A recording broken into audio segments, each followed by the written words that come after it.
Dive in completely, I'd like to welcome a couple of people. Jay, if you'd raise your hand, please. Jay is a new agent that just joined us from, I shouldn't say new, just new to us, agent that joined us from Handy Andy Real Estate. And then next to him is Christina, who also was formerly of that company, and she will be actually filling in as our new Dopey.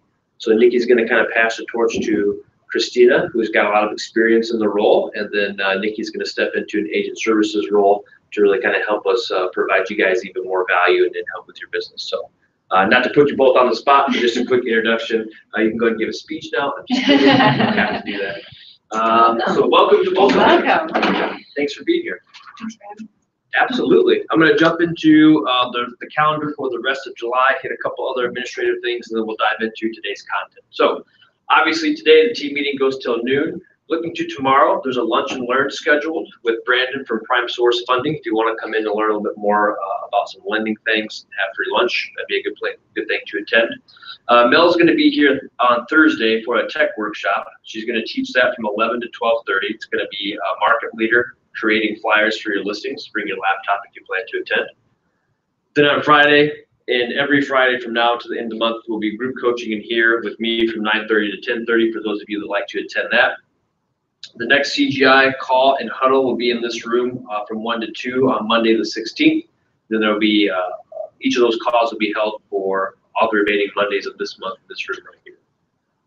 If you want to learn more about dotloop and green sheets, Katie's teaching a class on the 17th from 10:30 to 11. Highly recommend you come in on that. Dotloop, basically how we store and submit files, and then green sheets, the things we submit to the office to help us get paid our commission checks.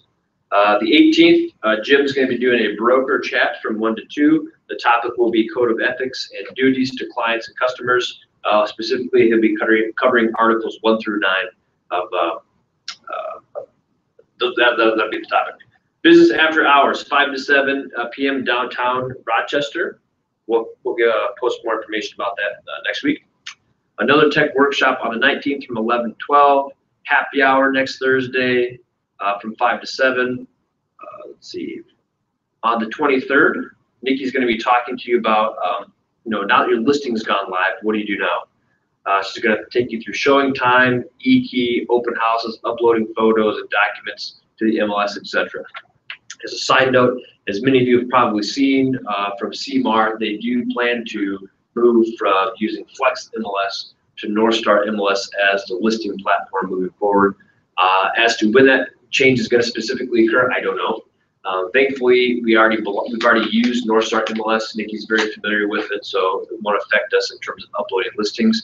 But on your end as an agent, it's going to affect how you navigate the MLS, look at properties. Booking showings will still be similar, but there's going to be a little bit of user interface you're going to have to learn. I personally love Northstar. It's what I've used pretty much my whole career. It's a very, very good system. Not that I'm biased or anything, but if you had to ask me, I like it way better than Flex MLS. So I think you guys really like it. They're changing that completely. They are. Yeah, I know you voted the other way, Jacob, but nobody cares. Sorry. Just kidding. Just kidding. On the 25th from 10:30 to 11:30, understanding the paperwork, policies and procedures, timelines, etc. If you, even if you're pretty seasoned in this business, the class on the 25th, I would recommend you go. There are so many little caveats to timelines and things like that that can get you tripped up in your contracts. It's always good to revisit that every so often. So I'd highly recommend you make time for that on the 25th from 10:30 to 11:30. Speaking of introducing you to Northstar, on the 26th, well, hello there, how are you? On the 26th, Nikki's going to teach a class that really kind of introduces you, begins exposing you to Northstar MLS. So you can kind of start realizing how it works and how it's a little bit different. So that'd be a good one to attend as well. I think that's all I will cover for now. Just a reminder that tomorrow, Customer Experience is a training event that's taking place up in the Twin Cities. If you would like to attend, you can let us know. There are still some tickets available. Here's what I'll say about a class like this: Customer Experience. What does that even mean? How relevant is that to me, right?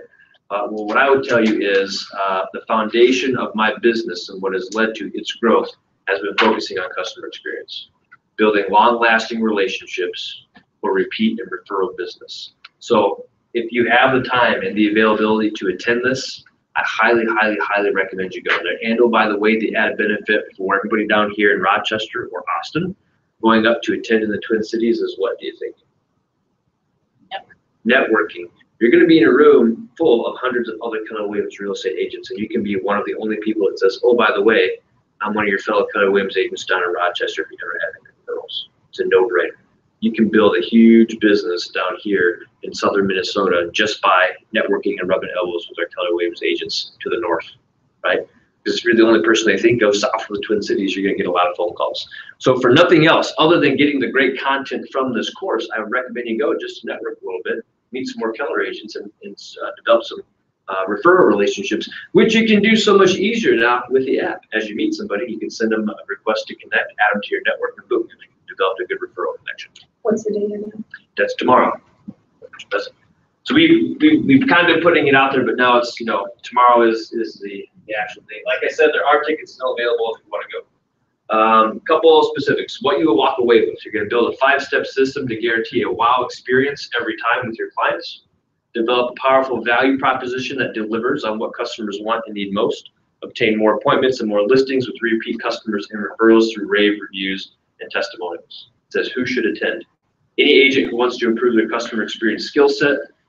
If you don't want to improve your customer service, that's cool. And incorporate systems into the business that lead to lasting professional relationships and increased repeats and referrals.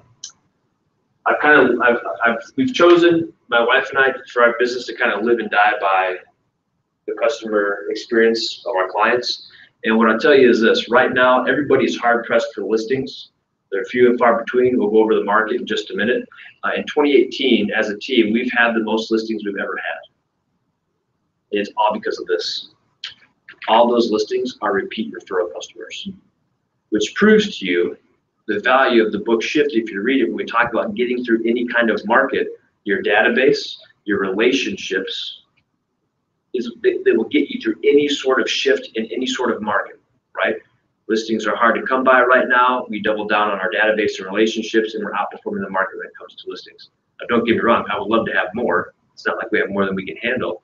But what I can tell you is we've had the most we've ever had traditionally in the market right now where they're very scarce. So really think about whether or not you can squeeze that in.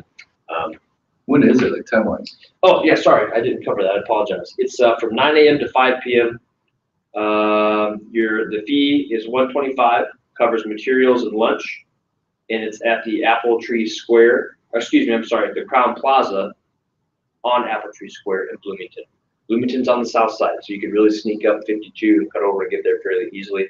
If you have to show up a little bit after 9, no big deal. If you have to cut out early, no big deal. So if you can make it work, I highly, highly recommend that you go. Okay, now that I beat that horse to death, let's do a little bit of a market update. So what I want to show first is just quick the June Red Report for Keller Williams as a whole. Then we'll cut into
Any takeaways from that?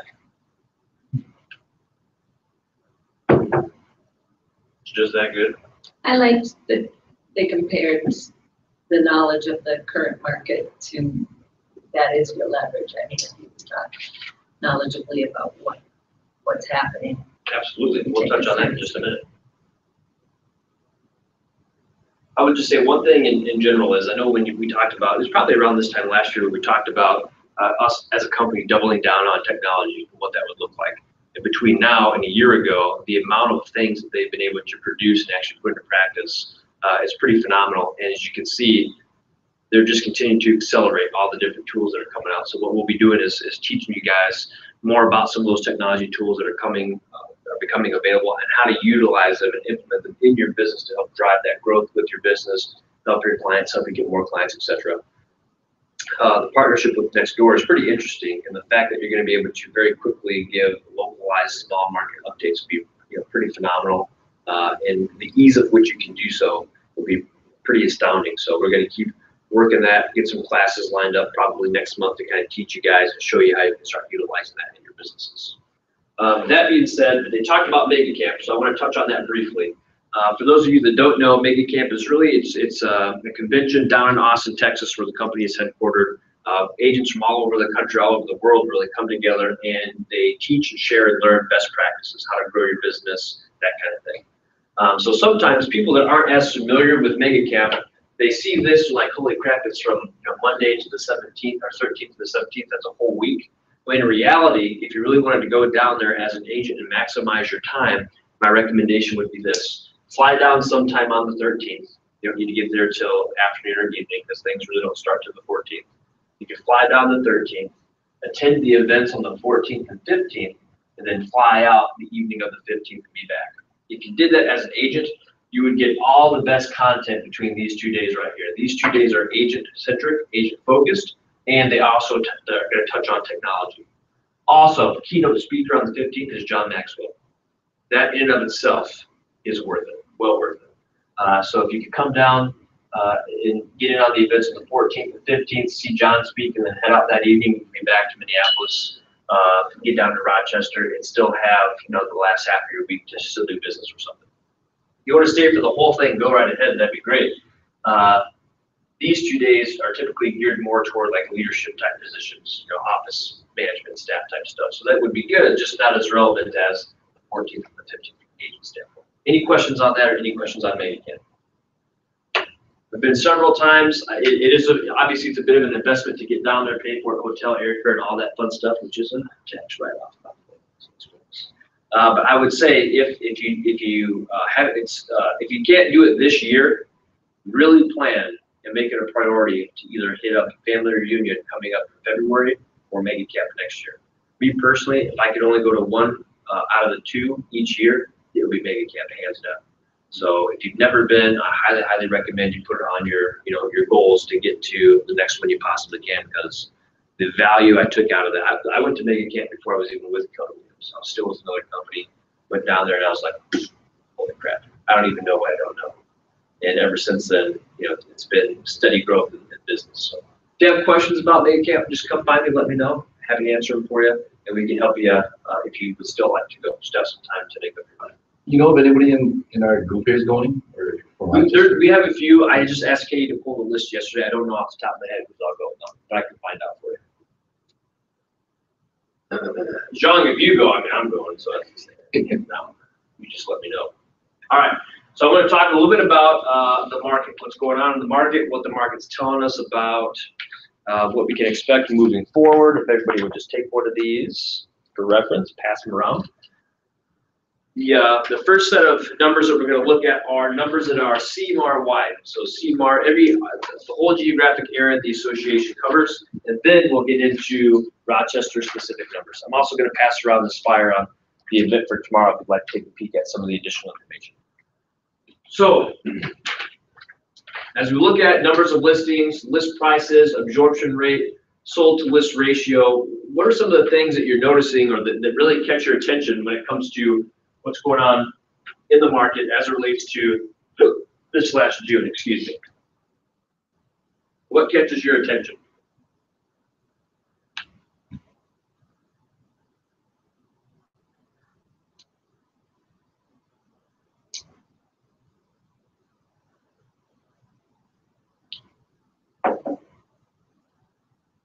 And I turned off the lights right as you guys are trying to look at your sheets.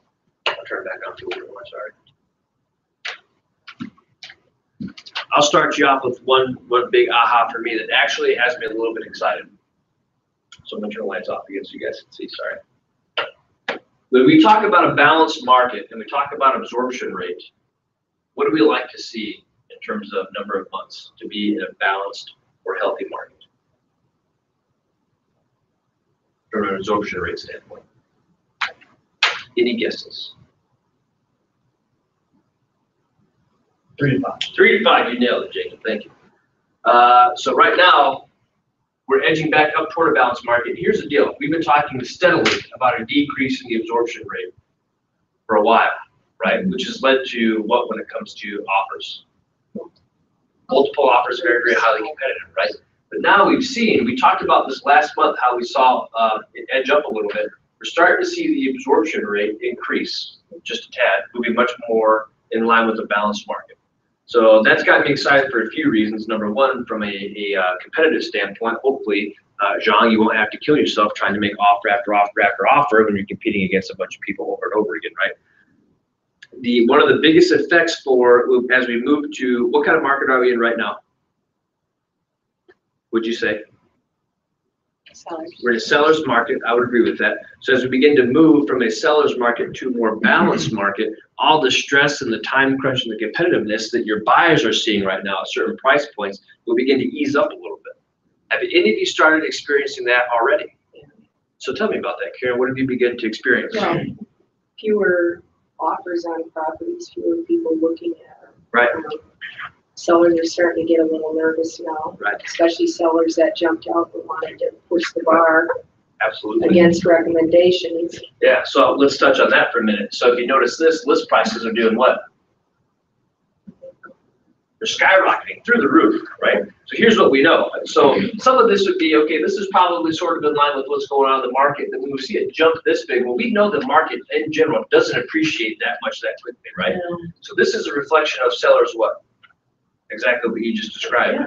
Pushing Right. the bar. Pushing the bar, wanting to get crazy with their list prices and throwing them through the roof. When in reality, if you look at the sold dependent prices, that brings them back down to reality, right? Right. So it's an interesting thing that we're seeing as the market's beginning to balance out, and this is probably contributing to the balance and increased absorption rate, is people are just way overpricing their homes. Mhm. And when you way overprice your home, what happens? Doesn't sound. It sits, Mhm. which increases what? Correct. Which increases your inventory, which in turn increases your absorption rate, right? Mhm. So we're seeing the market balance out. We said that, and I'll say this, my experience has been the same. What I'm feeling or what I'm sensing is there's less competitiveness in general. I'm not saying it's a hot problem. Would you agree? Kind of Absolutely. Okay.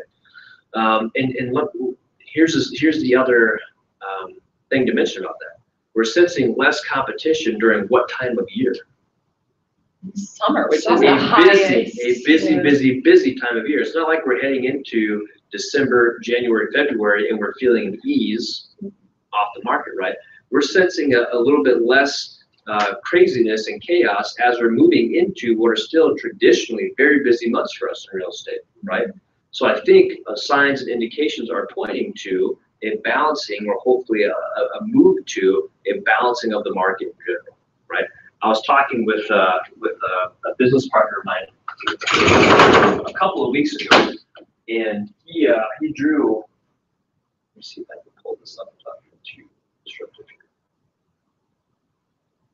We were talking about real estate cycles, and do you guys know they say that real estate kind of cycles about X how many years? About every 7 years, right? And he drew up on the board, he was the last boom and bust. Then he drew this, and he was, putting the years on here.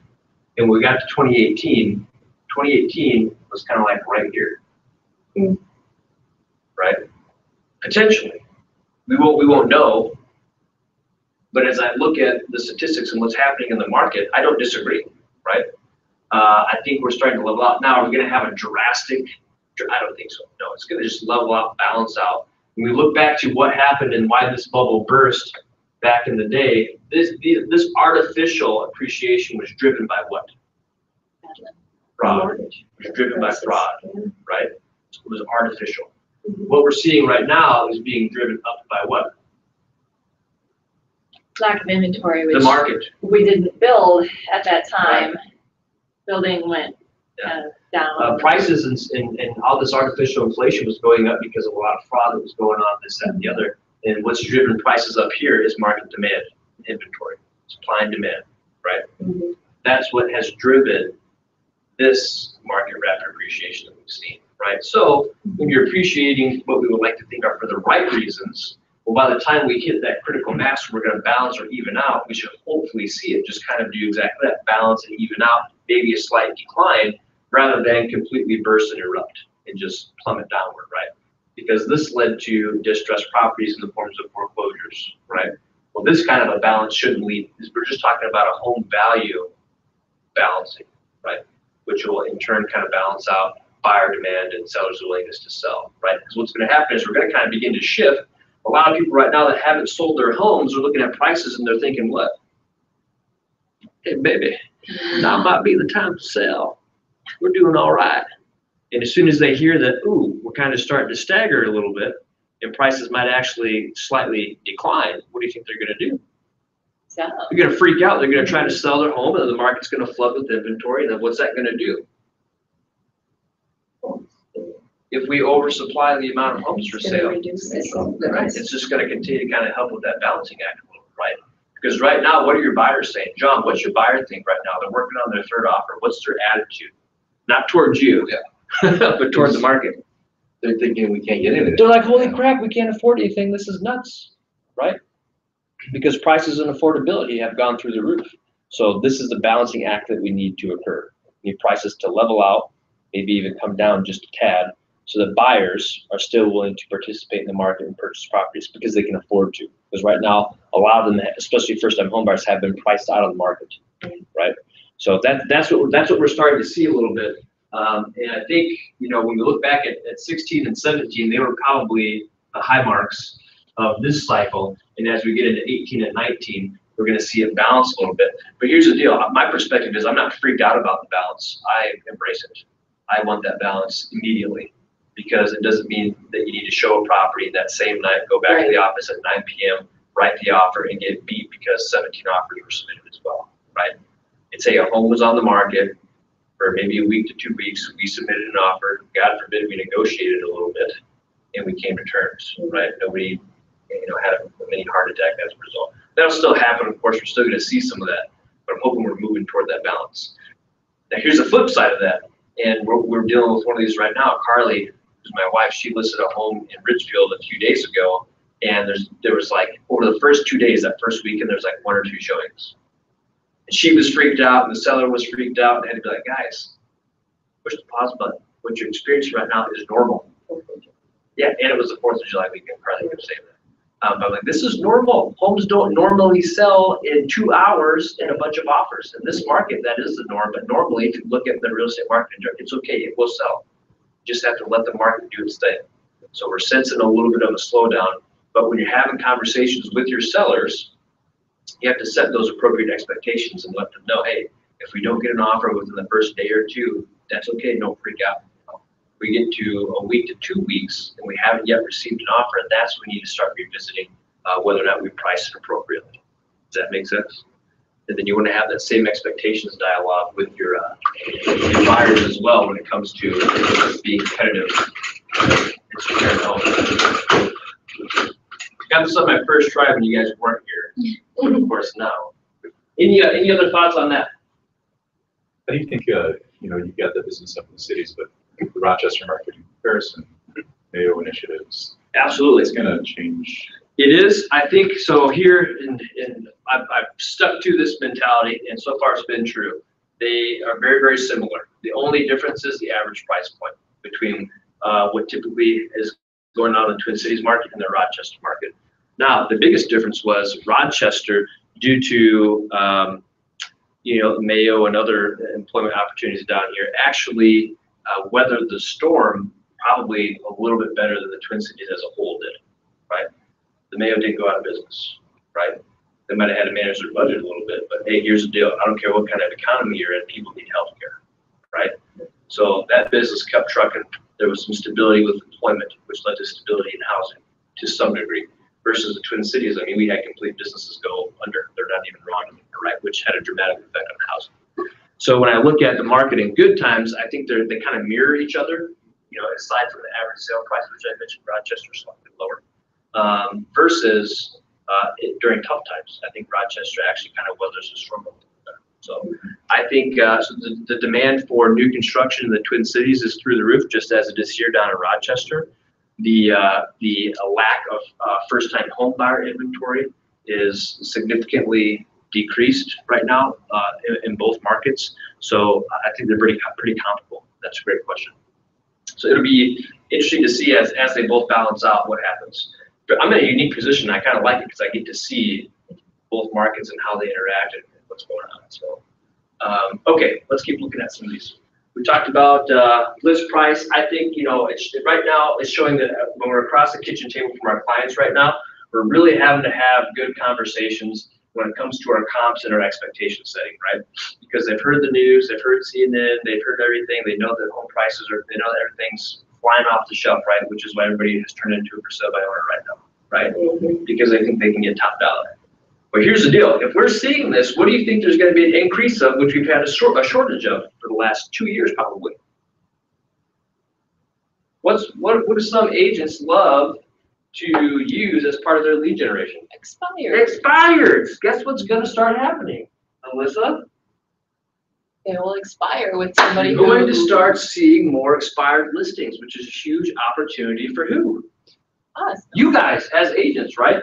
So if I'm in your shoes right now, what I'm thinking of is I'm thinking fourth quarter, I'm thinking first quarter, and I'm doubling down on my expired scripts. I'm doubling down on my expires marketing strategy. I'm doubling down on everything that I want to do to be dangerous and strategic when it comes to expireds. Because they've been few and far between for the last 2 years, but I'm telling you right now, they're coming. And your first opportunity is going to be first quarter of 2019, when everybody's contract expires on either December 31st or January 1st, right? And you're going to see a huge influx of expireds, and they're going to go unnoticed because for the last 2 years, people have stopped checking because they don't exist. And there's going to be just a few people that actually hop on that train and pick these listings up and get them. And they're going to be ripe for the picking because the sellers at this point are already going to think to themselves, yeah, we overpriced it. So now I need to listen to a voice of reason and get it priced right so I can sell it this time. So that's something I would be thinking about in my fourth quarter and first quarter strategies for my business. And then hopefully as a result, you'll probably see for maybe another year or two, people will continue to ride that FSBO train, and then when homes aren't selling as easily or as quickly, they'll go back to a more traditional mindset.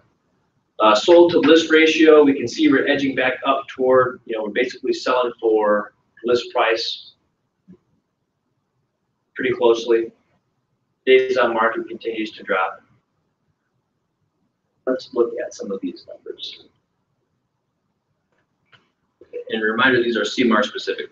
Typically, what I like to look at, I can dissect the price points. It's always interesting to me. It's interesting that all of our, from basically 180 and below, we're just negative across the board. Then as we get above 180 and push up, we're actually trending upward. But that gets back to our conversation about why first-time home buyers are feeling so pinched right now. And the reason these numbers are increasing is because what types of homes are being built right now? The luxury homes. The homes at these price points. Yeah. So that's why we're seeing more inventory there. But on average, sold listings year to date are down about 6.5%. Pending listings are down about 5.3% for CMAR as a whole. But we don't like to be trending down. But what I will say is those percentages are actually less than they have been over the last couple of years. So yes, we're short, but we're not short by as much, if that makes sense.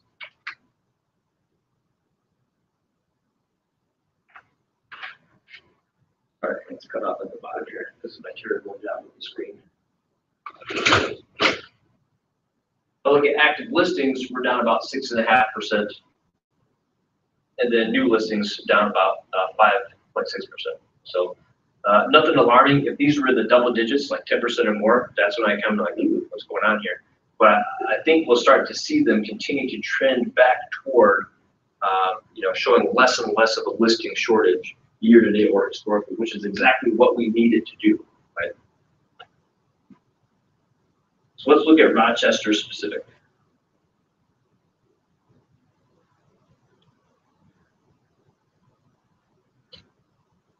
And this is why the reason why our absorption rate is currently less than a balanced market. When we see our sold listings, which is the black line, that close to our active listings, that shows you that pretty much as we list something, it's selling, right? Boom, that's why our absorption rate is so quick.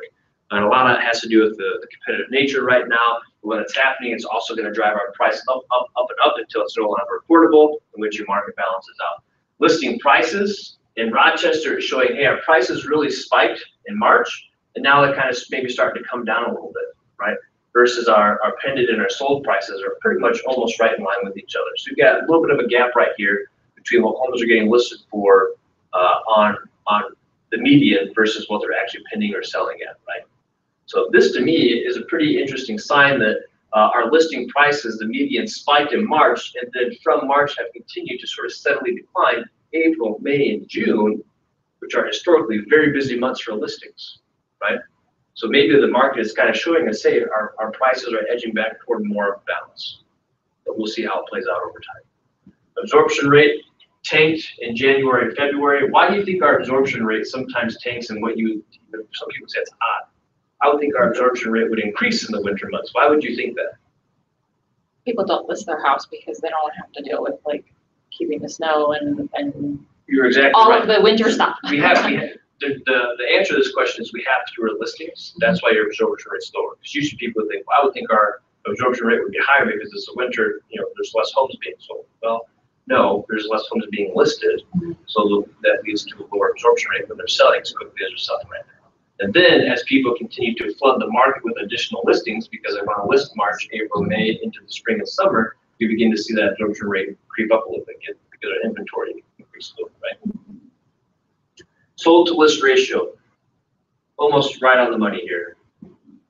And notice this line right here, yes, it does say 101%, meaning, we have a decent amount of homes selling over list price. Maybe not over initial list price, but wherever they were listed at when they went under contract, a lot of them are selling over that, right? That's not news to us. We've been experiencing that for the last few years, right?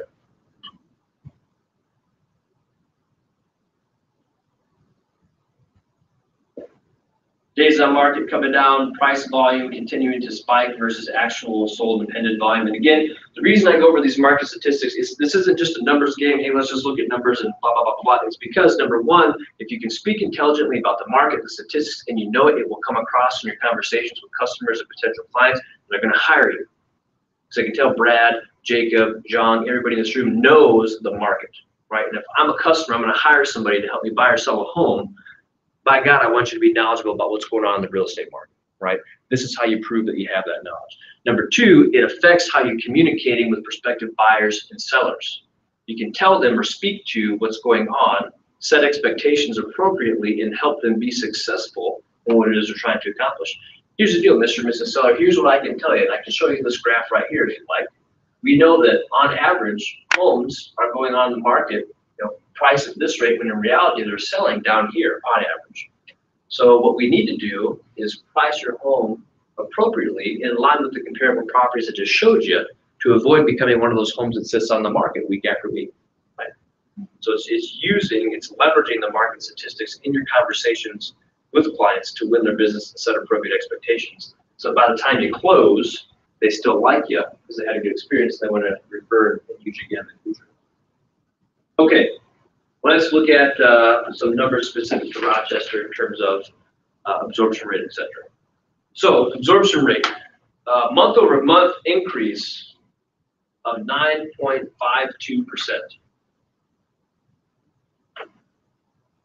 That's substantial. Our absorption rate, June 2018 compared to June 2018, is up almost 10%. Now, when you look at these numbers, it doesn't seem that significant, right? But we're talking probably close to roughly 2 weeks, right? If we keep trending that way, it's not going to take us long to hopefully get to that balanced market. If you look year over year, we're up 3.64%. Guys, this is probably one of the first times we've actually seen some positive numbers when it comes to these percentages. They've been negative month after month after month after month. The fact that it's switching to positive in June, a very busy month, is very interesting, and we're going to see how it continues to play out. Median list price up 10%, median sale price up 5%. How is that relevant information for a seller? What does that mean? If I were to sum that up in layman's terms, what does the fact that list price is up 10%, but sale price is up 5% actually mean? A lot of people are pushing the envelope with price. Yeah. Right, absolutely. But here's what I can tell you, Mr. and Mrs. Seller. We can list in line with the market, our comparables, et cetera. And what I can tell you is what's happening right now in Rochester is typically, people are getting roughly 5% less than what they're actually listing it for. So when it comes to negotiating and listing your price, we need to keep that in mind, right? Whereas an agent, when you're helping them come up with that list number, you might keep it in mind and say, okay, I need to make an adjustment because it would be in line with the actual market value to get it sold sooner rather than later. I have to keep that in mind, right? Because and that's why our actives are not the best comps, right? They're relevant to know because they're your competition, but you shouldn't be judging or basing your price off of actives, right? You should be judging and basing your price off of what? Pendings and solds. Solds, more importantly, and pendings as well, because you know where they were priced for to get an offer. What does the general public do? They go to Zillow, they look at what homes are listed for. Anybody can list a home for whatever they want. That's not the relevant piece of information, so you have to help them understand that. You can use this information to do that, right? I think another thing that's going on with this is that we have a lot more churn, so a lot more sales, a lot more volume in the affordable housing category. Sure. And listings, a lot of listings up in the more luxury home category, and those don't sell. So you've got a much higher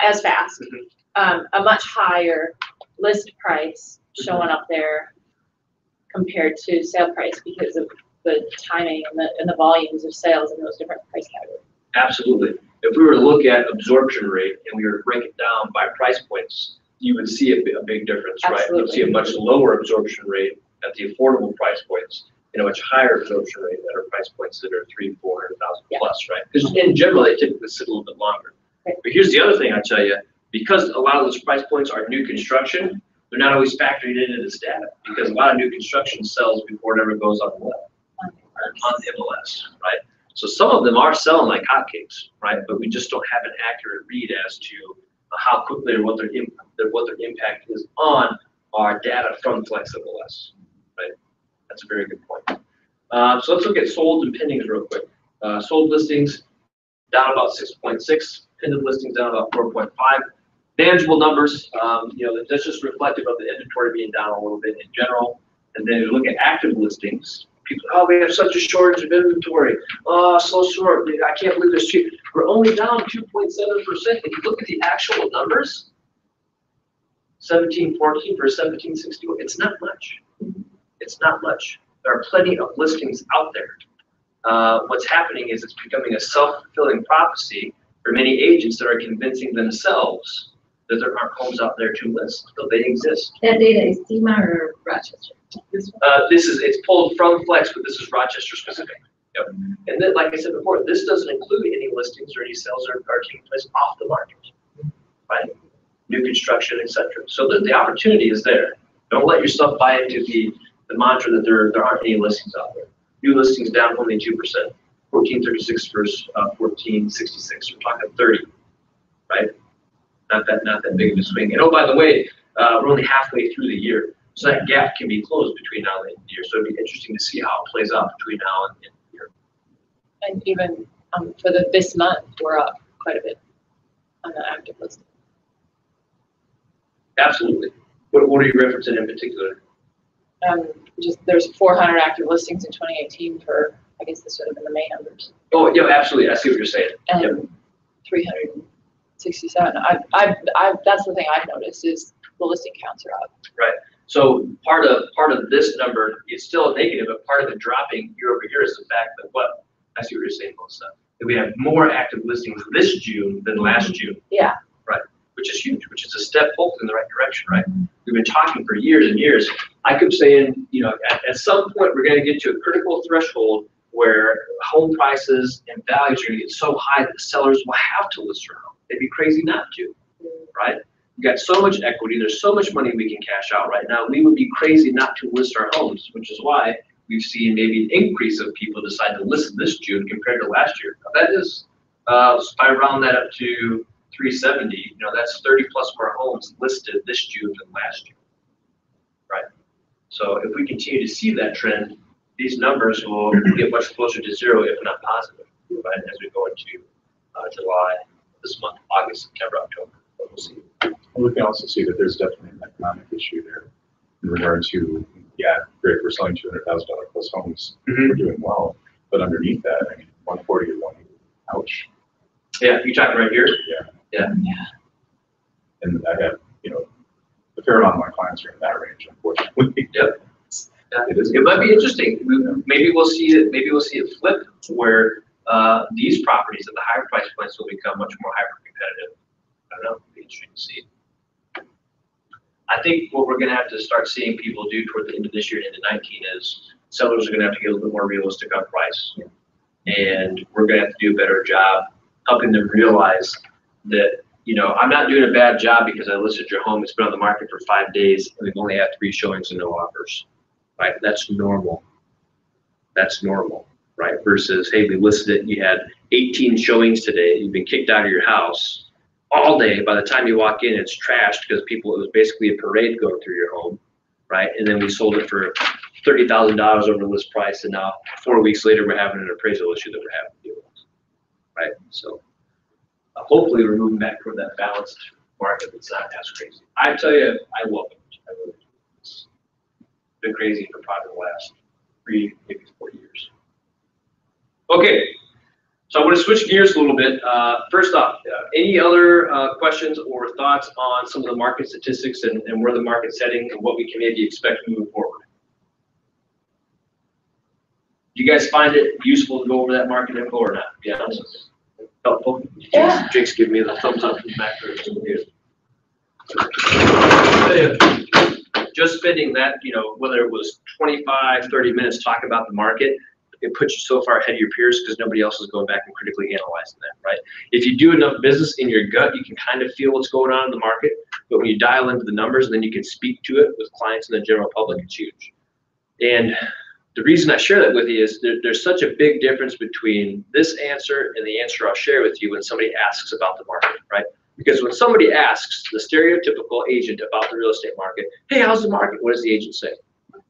It's good, it's hot market. They're done, right?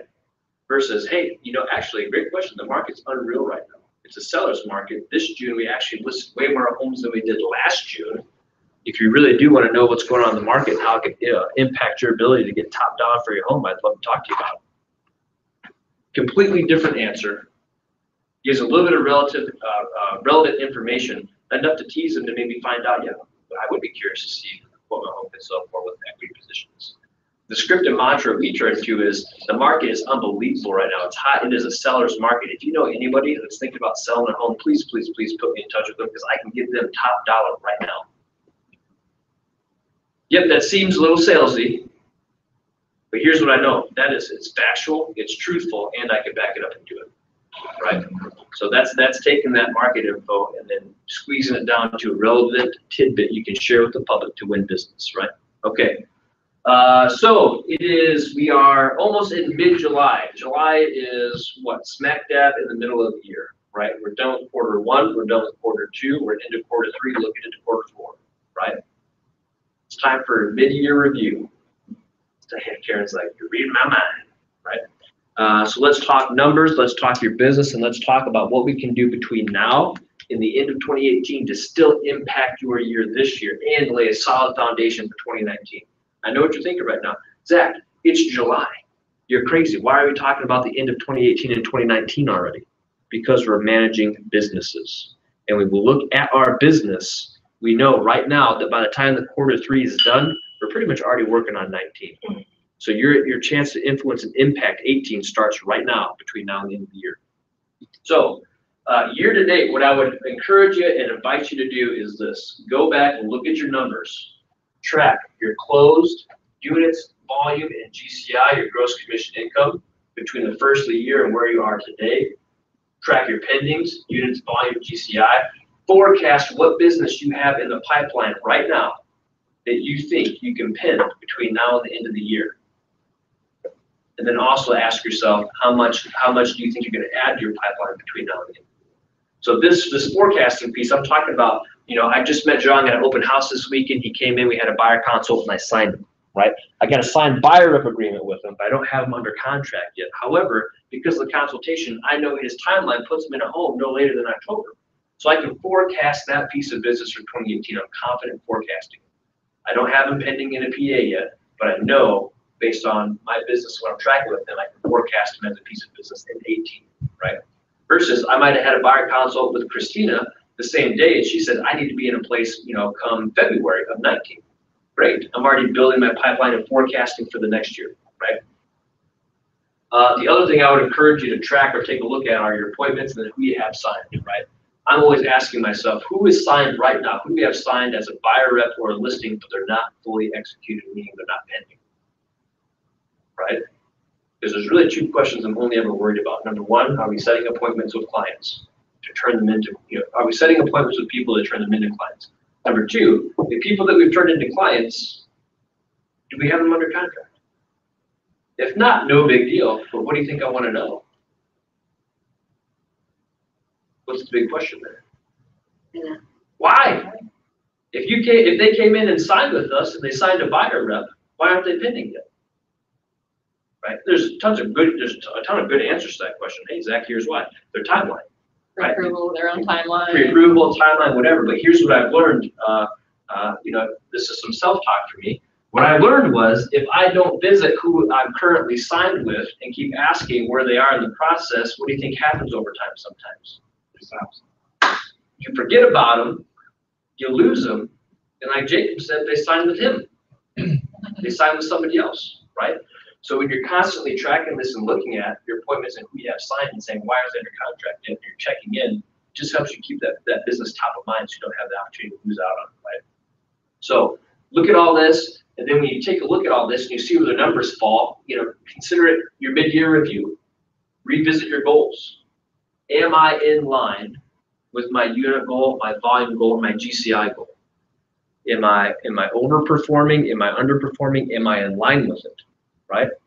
If I'm overperforming, great. I get to go on vacation. I'm just kidding. Don't do that. You gotta keep your foot on the accelerator, right? If I'm underperforming or I'm not where I want to be, this gives you the opportunity to do what? Change. Make some changes. Jump into the business and get busy, right?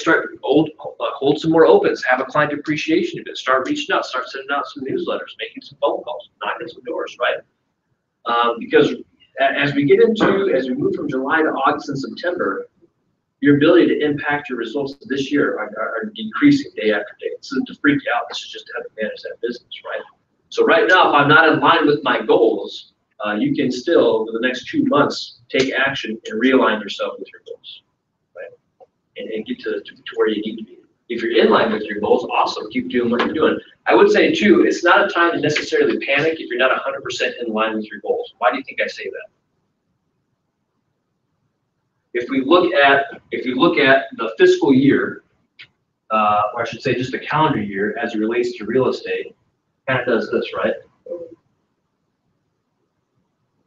Quarter 1, quarter 2, quarter 3, quarter 4. If we look at the bulk of the income that you earn as agents, you're going to see the bulk of it occurs in quarters 2 and 3.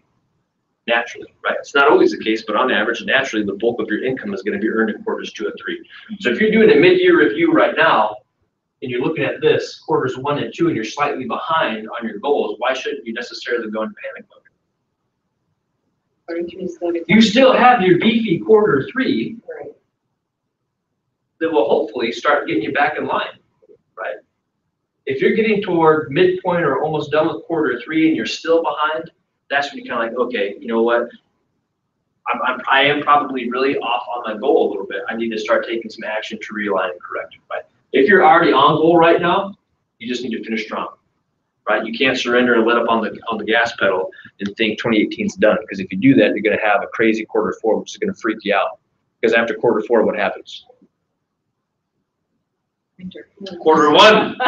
And what is the first quarter historically for real estate agents and their income?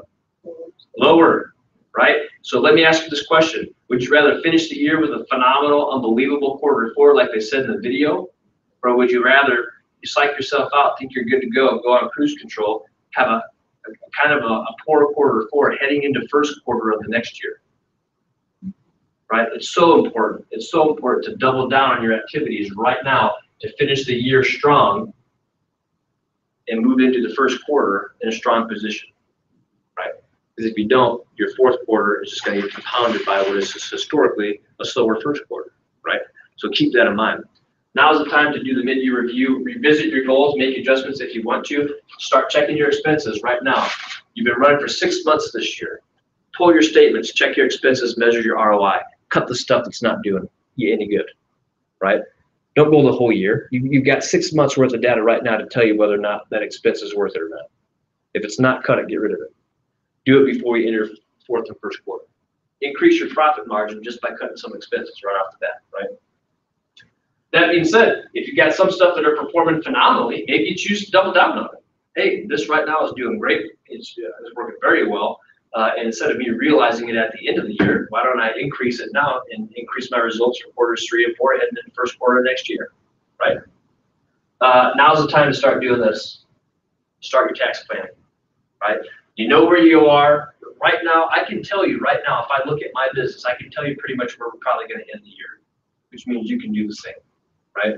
So start having those conversations with your accountant, your tax people, and planning what you're going to need tax-wise so you don't, do yourself a disservice. Come toward the end of the year. And then now is the beginning stages of you thinking about your strategy for 2019. Here's the deal. If I've had a great year, revenue is good, I've got some additional income, now I might start asking myself, okay, if I've got some money left over in the operating account, what do I want to do with it? Not just from a personal standpoint, investments, etc., but what investments do I want to do in my business, right? Is there another lead generation source or strategy or marketing campaign or something that I want to do in 2019? Because now's the time to start thinking about it and laying the groundwork for it. So that if you choose to do it right away into 2019, you've already done all the legwork and launch it right away January 1, versus doing what most people think is, hey, I'm gonna think about what I'm gonna do in 2019 on January 1st of 2019. But we know in our business, if you wait to do it on January 1st, you're not gonna see any of the effects until when? Second quarter, right? So really that planning needs to start now so you can lay the groundwork for it come quarter 1 next year. Not to freak you guys out and make you think that, oh my God, 2018 is done, we're already talking 2019. No, this is a business management conversation. We're talking about managing your business right now. Revisit your goals, see where you are currently, plan your money, plan your strategy so that you can start the next year even stronger. Right? That being said, I do have a tool for you. We're almost done, so I'll wrap up quickly. But if each one of you wants to take a copy of this and pass it around, this is literally the form that I use, I should say that my wife uses in our real estate team and business. That's literally what we track. Every week, every Tuesday, this gets emailed to me, and it's my weekly numbers tracker. I call it, this is me keeping the hand on the pulse of my business. Are there any extras? Yeah. Thanks. Thank you. Thanks. You can keep that. Thanks. This is me keeping the hand on the pulse of my business. What closed this week? What's our current pending? What's our new pending from last week? How many offers have been accepted? What are our outstanding offers? Part of this too is just to keep the team tracking what's in the works, right? Beth, you know what I'm talking about. You got a lot of stuff going on. If we don't talk about it consistently, it's easy to forget stuff or easy for it to slip through the cracks, right? I always skip down to this bottom section down here. What's my current pending GCI? Why do you think that's important? Do I ever want to see that number say 0? No. Why? What does that mean? Pending GCI is money that's coming to me, right? That's money That's your future paycheck. that's my future paycheck. If I always keep that number above a certain threshold, I can feel good about my business. I'm not freaking out, right? And oh, by the way, I've got a number in my head. When it starts to get close to that number or it gets below it, what do you think I do?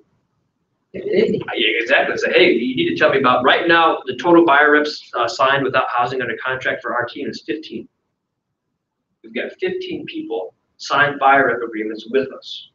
I feel good about that because I can forecast that future business. But at the same time, if that pending GCI number starts to drop to where I get alarmed, what do you think I'm going to do? I'm going to hone right in on those 15 people and start saying, who do we need to meet with? Who do we need to call? Who do we need to get out to see properties? Right? Because that's our source of pending GCI. I like to track total closed GCI from the beginning of the year, and then I look at this number. I say, I want to know, take my pending GCI, take my closed GCI, add them together. I want to know where we're at closed pending GCI since January 1, right? Then I do the same for volume in units, right? It's always important. You can't just look at what you've closed. You can't always just be looking at your pending. Your pending is, I pay more attention to pending than anything, right? But you want to know and be tracking all that stuff. I say at least at a minimum on a weekly basis, right? If you can do it monthly, great. That's not terrible. But if you're doing it weekly, that'll really help you out because it allows you to catch things and then take action to correct or influence it before it's too late, before you're going to run into a little bit of a wall. So take that with you. If you find it helpful, utilize it in your business, or just give it a shot to see if you find it to be helpful. What I will tell you is this. It's against my nature, it's against my behavioral style to do things like track these numbers, which is probably why it's no surprise I don't do this, right? Somebody does it for me, right? That's also why I have a Katie here. She does the numbers for us, right? But here's what I'll tell you. Had I not embraced this, I wouldn't have the results I have in my business. I got a coach. One of the first things a coach made me do is start tracking. And the day that we started tracking, business exploded because it focused our attention where it needed to be on our business. So if you're fighting that struggle, if you're having issues with it, I just embrace it, embrace the accountability, track your numbers, good and bad, and it will change your business, it will change your life.